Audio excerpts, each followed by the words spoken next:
दोस्तों, दानियाल तो अब खुशी के घर से जा चुका था, लेकिन दानियाल अपनी छाप खुशी के अलावा उसके माँ बाप के दिल में भी छोड़ गया था। उसके माँ बाप आपस में दानियाल के बारे में डिस्कस कर रहे थे और खुशी छुपकर अपने माता पिता की बातें सुन रही थी। खुशी के डैडी उसकी मम्मी से कह रहे थे, ये लड़का कितना अच्छा है ना, वैसे ये करता क्या है और इसका परिवार क्या करता है, हमें ये पता करना चाहिए। खुशी की मम्मी बोली, आप ऐसा क्यों कह रहे हैं? तो खुशी के पिताजी कहने लगे, हमारे घर में एक जवान बेटी है, क्या तुम भूल गई हो? इतना अच्छा जो एजुकेटेड लड़का है और इतना तमीज़ तहजीब वाला है, तो हम ऐसे लड़के को आखिर इतनी आसानी से कैसे जाने दे सकते हैं? बहरहाल खुशी ने जैसे ही ये बात सुनी तो वो दंग रह गई कि उसके माता पिता को दानियाल इतना ज़्यादा पसंद आ गया है। उसके बाद खुशी के पिताजी बोले कि हमें बख्शी साहब से भी बात करना होगी कि उनके वहाँ आखिर रहने कौन आया है और उनका ये क्या लगता है, और उन्होंने अगर इसको मकान बेचा भी है यानी फ्लैट बेचा भी है तो आखिर ये उनके टच में कैसे आया। खुशी की मम्मी बोली, ये सब आप बहुत जल्दबाजी कर रहे हैं, पहले थोड़ा रुकिए, उस लड़के को हमें देख तो लेने दीजिए। खुशी के पिताजी बोले, हाँ ये बात भी ठीक है, अभी हम थोड़ा रुक कर फैसला करेंगे। अब इधर खुशी ने जब से ये बात सुनी थी वो घबराहट में थी कि घर वालों को दानियाल में ऐसा क्या पसंद आ गया। इधर दानियाल का चेहरा खुशी की नज़रों से नहीं जा रहा था और उधर दानियाल का जादू खुशी के जहन में इस तरह से घर कर गया था कि खुशी को दानियाल के सिवा कुछ भी नज़र नहीं आ रहा था। दानियाल खुशी के दिमाग के साथ साथ उसके जहन के साथ साथ उसके दिल पर भी असर कर चुका था। उस रात को जब खुशी सोई तो उसे दानियाल अपने ख्वाब में यानी सपने में नजर आया। खुशी सपने में देखती है कि वो एक अकेले पार्क में बैठी हुई है और वहाँ पर किसी का इंतज़ार कर रही है और खुशी को बेसब्री से उसका इंतज़ार है। जैसे ही वो शख्स एक नकाब ओढ़े उसके सामने आता है तो वो खुशी के लिए एक गुलाब लेकर आता है। गुलाब लाकर जैसे ही खुशी को देता है तो खुशी उससे कहती है कि मैं तुम्हारा बेसब्री से इंतज़ार कर रही थी, अब तो मुझे अपनी शक्ल दिखाओ। जैसे ही वो नकाब पोश अपने चेहरे से नकाब हटाता है तो सामने ही दानियाल का चेहरा आ जाता है और अचानक खुशी घबरा कर उठ जाती है। खुशी जैसे ही उठती है उसका गला सूख रहा होता है और वो पानी ढूंढती है। पानी पीने के लिए किचन में जाती है तो उसे ऐसा लगता है जैसे उसके आसपास कोई खड़ा हुआ उसे देख रहा है, उसे घूर कर कोई देख रहा है, जैसे उसे दो आंखें महसूस हो रही थी। अब जैसे ही खुशी पलट कर देखती है तो वहाँ कुछ भी उसे दिखाई नहीं देता। फिर खुशी पानी आरओ में से भरी रही थी कि अचानक उसे फिर से किसी की आहट उसके ठीक करीब महसूस होती है। खुशी जैसे ही पलटती है तो उसे एक साया दिखता है। खुशी की चीख निकल जाती है और अचानक वो आंखें बंद कर लेती है। आंखें जैसे ही खुलती है तो वहाँ पर कोई नहीं होता। खुशी की आवाज़ सुनकर उसके मम्मी पापा किचन में आ जाते हैं और आकर उसकी मम्मी उससे पूछती है, क्या हुआ बेटा खुशी? खुशी कहने लगी, कुछ नहीं, मैंने कुछ अजीब सा देखा माँ। उसकी मम्मी कहने लगी, बेटा तुम नींद में चलने की आदत कब छोड़ोगी? एक्चुअल में खुशी को बचपन से ही नींद में चलने की आदत थी। वो चलते हुए कभी कभी किचन तो कभी डाइनिंग टेबल तक आ जाया करती थी। उसकी मम्मी को लगा वो नींद में चल रही है, लेकिन खुशी ने कहा, माँ मैं नींद में नहीं चल रही, बल्कि मैं यहाँ पर उठकर पानी पीने आई थी। खुशी की मम्मी बोली, बेटा तुझे हमेशा ऐसा ही लगता है कि तू नींद में नहीं चलती, लेकिन तू चलती है। तेरे पापा से पूछ, बचपन से तुझे ये आदत है और ये आदत कोई जाने वाली नहीं है, ये हमें भी पता है। अब खुशी उसके माता पिता को यकीन नहीं दिला पा रही थी कि वो नींद में चलकर नहीं आए और उसने जो देखा है उसके पूरे होशो हवास में देखा है। बहरहाल खुशी को ऐसा लगा कि हो सकता है वो नींद में से आई हो, इसलिए उसका ये वहम हो। वो इतना सोचकर अपने रूम में चली गई, लेकिन ताज्जुब की बात यह थी कि उसको अब उसके रूम में भी ऐसा फील हो रहा था, ऐसा महसूस हो रहा था कि कोई आसपास से उसे देख रहा है। खुशी को बड़ी घबराहट हो रही थी। उसे ऐसा लग रहा था कि आसपास कोई ना कोई वजूद तो मौजूद है जो उसे कंटिन्यूसली घूर रहा है। बहरहाल खुशी को नींद आने का नाम नहीं ले रही थी। फिर उसने सोचा, क्यों ना दानियाल के ख्यालों को वापस से सोचा जाए, दानियाल के बारे में सोचा जाए, जिससे दानियाल का वो खूबसूरत चेहरा जब जहन में आएगा तो ये डर चला जाएगा, क्योंकि उसे कुछ दिखाई तो दे नहीं रहा था। वो बेचारी अब दानियाल के बारे में सोचने ही लगी थी कि अचानक उसके सामने दानियाल का चेहरा इस तरह से आने लगा जैसे मानो दानियाल उसके सामने ही हो।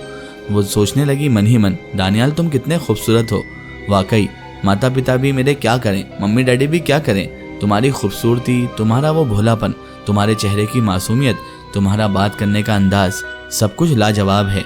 एक लड़की को अपने हम सफ़र में या अपने सपनों के राजकुमार में और क्या चाहिए? तुम तो किसी ऐसी कहानी की तरह हो जिसको मैं ज़िंदगी भर पढ़ना चाहूँगी। अब उसे कुछ भी महसूस नहीं हो रहा था, ना ही उसे डर लग रहा था। बस उसके सामने दानियाल की वो छवि थी, दानियाल का वो चेहरा था जिसे तकते हुए वो न जाने कब नींद की आगोश में चली गई। जब सुबह उसकी नींद खुली तो आज वो इतनी देर तक सो रही थी कि जिसका जवाब नहीं था। आज सुबह के 10 बज चुके थे। यूं रोज़मर्रा की ज़िंदगी में तो खुशी सुबह 6 या 7 बजे उठ जाया करती थी, मॉर्निंग वॉक पर जाती और अपनी डाइट वगैरह लेकर वो सीधा अपने राइटर वाले काम पर लग जाया करती थी, यानी सोच विचार वाले काम पर। बहरहाल जब 10 बजे उसकी नींद खुली तो वो नीचे गई और मम्मी से कहने लगी, मम्मी आपने मुझे क्यों नहीं उठाया? मुझे उठा देती, आज मैं कितना लेट तक सोई। मम्मी कहने लगी, रोज़ तो बेटा तू उठकर अपने कामकाज में लग जाती है, मैंने सोचा आज बच्ची को आराम कर लेने दूं, वैसे भी इतने दिनों बाद तो इतनी लेट तक सोई है, ठीक है बेटा कभी कभी चलता है। खुशी ने भी सोचा ठीक है, वैसे भी पहली बार तो ऐसा हुआ है।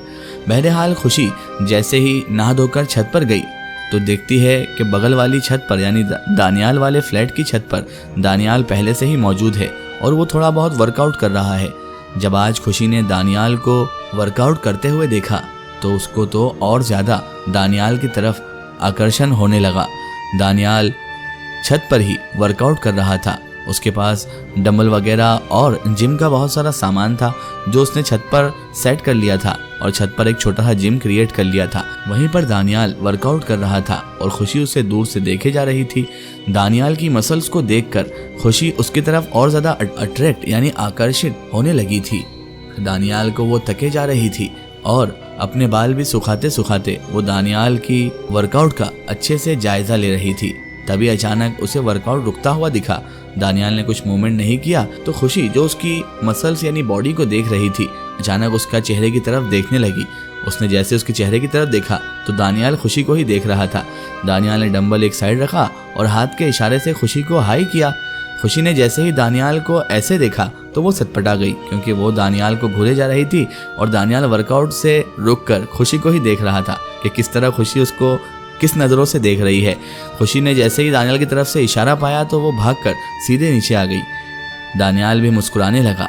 खुशी नीचे आकर अपने आप को कोसने लगी कि क्या हो गया है मुझे, आखिर दानियाल में ऐसा क्या है जो मैं उसकी तरफ खिंची चली जाती हूँ, उसको तकने लगती हूँ, उसको ही देखने लगती हूँ। खुशी अपने आप को कोस रही थी और अपने आप पर गुस्सा कर रही थी कि ना जाने दानियाल को देखकर मुझे क्या हो जाता है। बहरहाल वो नीचे आई तो मम्मी उससे पूछने लगी, क्या हुआ बेटा, आज तो इतनी जल्दी नीचे आ गई? यूँ तो तू छत पर 1 आध घंटे आराम से ताज़ी हवा का जायज़ा लेती है, लेकिन आज तो तेरा रोज़मर्रा का जो रोटेशन है वो डिस्टर्ब लग रहा है। उसने कहा, कुछ नहीं मम्मी, आज मैं छत पर तो गई थी लेकिन वो आपका फेवरेट घटिया दानियाल मुझे छत पर दिख गया तो इसीलिए मेरी सुबह में ख़राब नहीं करना चाहती, इसीलिए मैं नीचे आ गई। खुशी ऊपरी दिल से ये सब कह रही थी। वो देखना चाहती थी कि उसकी मम्मी के दिल में क्या चल रहा है। उसकी मम्मी कहने लगी, देखो बेटा, किसी के लिए इतना बुरा भला सोचना अच्छी बात नहीं है। अब वो भी यहाँ पर रहने वाला है, उसका भी टेरिस है, वो भी छत पर उसके घूमेगा फिरेगा, जो करना है करेगा, इसमें हम लोग उस पर रोक टोक थोड़ी ना कर सकते हैं। खुशी कहने लगी, मम्मी मैं रोक टोक की बात नहीं कर रही हूँ, अब उस बंदे ने तो जिम खोल लिया है छत पर, अब क्या पता आज जिम कर रहा है, कल को पता नहीं क्या क्या करेगा, इसीलिए मुझे तो अब छत पर जाना ही नहीं। इतना कहकर खुशी अपने रूम में चली गई। उसकी मम्मी कहने लगी, ये भी पागल लड़की है, एक तरफ इसके पिताजी को देखो तो वो दानियाल को इतना पसंद कर रहे हैं और दानियाल लड़का भी अच्छा है, लेकिन हमारी खुशी का भी नेचर अजीब व गरीब है, खुशी किसी को पसंद नहीं करती। इतने में उनको किचन से सीटी की आवाज़ आई कुकर की और वो किचन में चली गई। इधर दानियाल का अक्स अब खुशी के जहन में और ज़्यादा पक्का हो गया था। वो दानियाल जो वर्कआउट करता हुआ आज खुशी को दिखा था वो बार बार खुशी के जहन में जगह करता जा रहा था। खुशी की आंखों के सामने एक पिक्चर की तरह, एक मूवी के सीन की तरह दानियाल का वर्कआउट चल रहा था। वो अपने आप को बार बार इससे डाइवर्ट करती लेकिन फिर से दानियाल ही उसके जहन में आ जाता। ना चाहते हुए भी खुशी मम्मी को से छुपते छुपाते फिर से छत पर गई। देखा तो दानियाल वहाँ पर मौजूद नहीं था। खुशी उदास चेहरा लटकाए हुए जैसे ही नीचे जाने लगी अचानक उसे ओ हेलो आवाज़ सुनाई दी। जैसे ही खुशी ने पलट कर देखा तो दानियाल उसे देखकर हंसने लगा। कहने लगा, अगर मुझे ही ढूंढ रही हो तो मैं तो यहीं पर छुपा हुआ था, और अगर मुझे ढूंढने नहीं आई हो तो ठीक है बाय। इतना कहकर दानियाल जोर से हंसने लगा। खुशी भी आज ना चाहते हुए भी उसको मुस्कुराकर देखकर नीचे चली आई। दानियाल के लिए यह अच्छी शुरुआत थी, लेकिन खुशी अभी भी अनकंफर्टेबल थी क्योंकि खुशी कभी भी किसी लड़के से इतनी ज़्यादा अट्रैक्ट नहीं हुई थी जितना दानियाल से हो रही थी। उसे भी समझ में नहीं आ रहा था कि आखिर दानियाल में ऐसा कौन सा जादू है जो उसे उसकी तरफ खींच लेता है। बहरहाल खुशी नीचे आ गई और कॉलेज जाने के लिए रेडी हो गई। वो राइटर तो थी, साथ ही साथ उसकी पढ़ाई भी अभी चल रही थी। बहरहाल खुशी जैसे ही कॉलेज के लिए निकलने लगी तो दानियाल उसे अपनी बाइक पर बैठा हुआ कहीं जाता हुआ दिखाई दिया। खुशी जो कि अपनी एक्टिवा से हमेशा कॉलेज जाया करती थी, आज भी उसका मन एक्टिवा का ही था। लेकिन दिल में उसके अचानक ये ख्याल आया कि क्यों ना आज बस से ट्रैवल करके कॉलेज जाया जाए। और उसने अपने दिल के ख्याल की मानी और वो बस स्टॉप पर चली गई, जहाँ पर वो बहुत देर तक खड़ी रही, लेकिन बस आने का नाम ही नहीं ले रही थी। खुशी भी सोच रही थी कि अचानक ये क्या हो गया है, सारी बसें आज आने का नाम ही नहीं ले रही हैं। उसे वहाँ पर खड़े खड़े तकरीबन 20 से 25 मिनट हो चुके थे, लेकिन मजाल है कि आज एक बस भी वहाँ पर आ जाए। खुशी भी ताज्जुब और हैरानी से सोच रही थी कि आज बस वाले कहाँ मर गए सारे। बहरहाल खुशी ने सोचा कि क्यों ना वापस घर चला जाए और अपनी एक्टिवा से ही कॉलेज जाया जाए। यह देखा जाएगा अगर ज़्यादा लेट हो जाऊंगी तो कॉलेज जाऊंगी ही नहीं। ये सब सोचकर जैसे ही खुशी घर की जानिब पलटी, अचानक उसे बाइक का हॉर्न सुनाई दिया और आवाज़ सुनाई दी। ये आवाज़ उसकी जानी पहचानी आवाज़ थी, क्योंकि यह आवाज़ दानियाल की थी। इसका एक स्टोरी हम देखेंगे इसके अगले पार्ट में।